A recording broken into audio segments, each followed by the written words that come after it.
დებატები სტრასბურგში ევროსაბჭოს საპარლამენტო ასამბლეაზე რამდენიმე წუთის წინ უკვე დაიწყო და ამ წუთებში ზუსტად საუბრობს მომხსენებელი საქართველოს შესახებ, რომელმაც უნდა წარმოადგინოს ანგარიში ქართულ ოცნებასთან დაკავშირებით, რა გააკეთა ივანიშვილის რეჟიმმა 29 იანვრის შემდეგ იმ მოთხოვნების შესასრულებლად, რომელიც ამ რეზოლუციის დოკუმენტით იყო გაწერილი. მომხსენებელმა პირდაპირ თქვა, რომ ივანიშვილის რეჟიმს არც ერთი ნაბიჯი არ გადაუდგამს წინ, რათა შეექმნა ისეთი საარჩევნო გარემო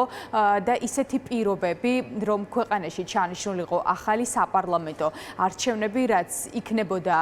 ლეგიტიმური და კითხვის ნიშნის ქვეშ არ იქნებოდა აღნიშნული არჩევნების შედეგები და რომ გაეთავისუფლებინა პოლიტიკური პატიმრები. მომხსენებელი ამბობს, რომ ქართულმა ოცნებამ უფრო მეტად გააღრმავა პოლიტიკური კრიზისი და ამ დრომდე გრძელდება როგორც სამოქალაქო საზოგადოების, ასევე ჟურნალისტების წინააღმდეგ განხორციელებული ძალადობა და რომ ამ დრომდე არც ერთი პოლიციელი, რომელიც ძალადობაშია მხილებული, არ მიცემულა პასუხისგებაში. შესაბამისად, მომხსენებელი ამბობს იმასაც, რომ არც ხელისუფლებას და არც ოპოზიციურ პარტიებს არანაირი მოლაპარაკება არ ქონიათ, რომ შექმნილიყო საარჩევნო გარემო, მაგალითად სამომავლო ადგილობრივი არჩევნებისთვისაც, რომ არჩევნებამდე დაიძლიოს პოლიტიკური კრიზისი და არჩევნები ჩატარდეს სათანადო გარემოში. ამ წუთებშიც გრძელდება მოხსენება საქართველოს შესახებ, რის შემდეგაც უკვე გაიმართება დებატები, არაერთი პოლიტიკოსის ევროპის სხვადასხვა პარლამენტიდან დაიკავებს ტრიბუნას და ისაუბრებს ბიძინა ივანიშვილის რეჟიმის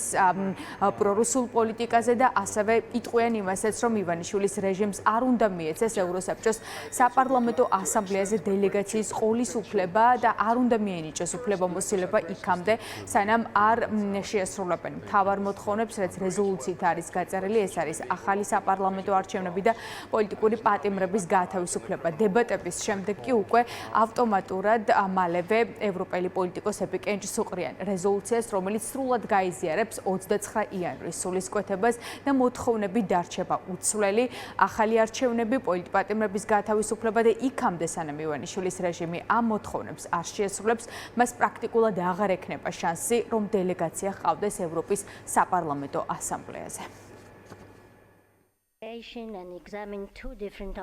თავარი ეგზამენი, რასაც დღეს ევროპიდან მოისურვებს ქართველი ხალხი, არის, რომ მათ მართავს ხელისუფლება, რომელსაც არ აქვს ევროპაში არანაირი ლეგიტიმაცია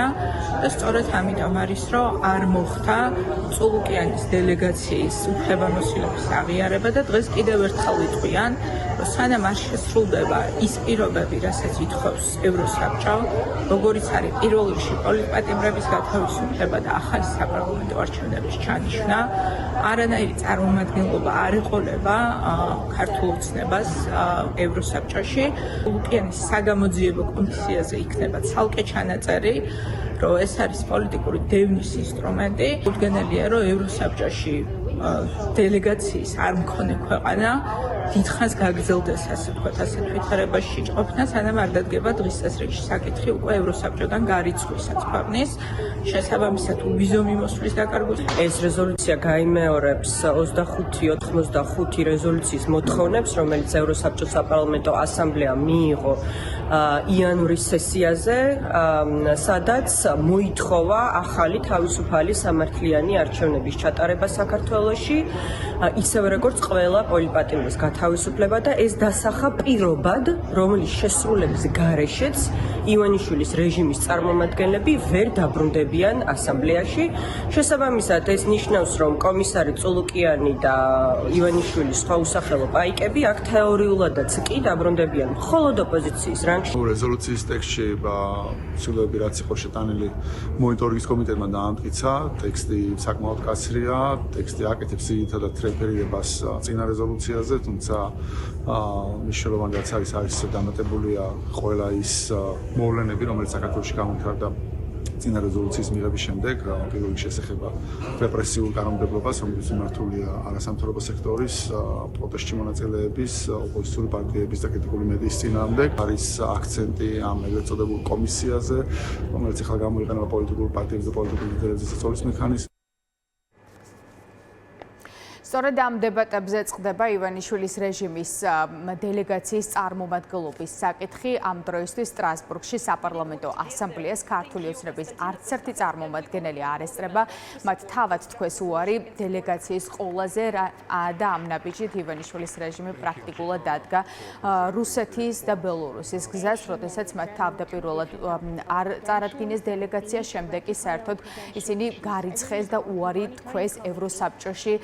ყოფნაზე, რაც შეეხება უშუალოდ დებატების დეტალებს, როგორც უკვე გითხარით, რამდენიმე წუთის წინ დაიწყო, უფრო ვრცლად რას იტყვიან ევროპელი პოლიტიკოსები, როგორ იქნება დებატების შედეგები და დამტკიცდება თუ არა რეზოლუცია, ამ ყველაფერს უკვე მომდევნო გამოშვებებში დეტალურად მოგიყვებით.